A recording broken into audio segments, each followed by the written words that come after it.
কালকে ঘুম থেকে উঠে মনে হচ্ছিল কোথাও ঘুরতে যাই বিকেলবেলা, কিন্তু কোথায় যাব, যাওয়ার তো জায়গা নেই সেভাবে কোথাও। তো তারপর ভাবলাম যে আমার পড়ানো আছে, আর পড়ানোর ওখানেই একটা মেলা হচ্ছে গণেশ চতুর্থীর জন্য, 3-4 দিন ধরে হচ্ছে। মানে সবাই যাচ্ছে, আমার আর যাওয়া হয়নি। আমি ভাবলাম তাহলে পড়িয়ে টড়িয়ে নিয়ে তারপর বিকেলবেলা মেলা দেখে বাড়ি আসবো। তো আমি যেই পড়াতে গেছি, গিয়ে দেখি যে মানে আকাশে প্রচণ্ড মেঘ করেছে, হয়তো বৃষ্টি আসবে।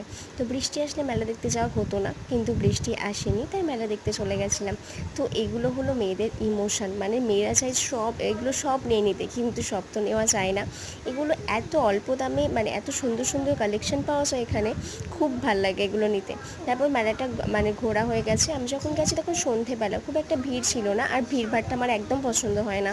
তো তারপর আমি চলে গেছিলাম মথুরা কেক নিতে। এগুলো আমার খুব ভালো লাগে, আর আমাদের এখানে রাসের মানে রাস ছাড়া খুব একটা হয় না এগুলো। ওইখানে চলে গেছিলাম, এখানে আমার একটা কানের দুল পছন্দ হয়েছিল, নিয়ে নিয়েছিলাম। তো আজকের ব্লগটা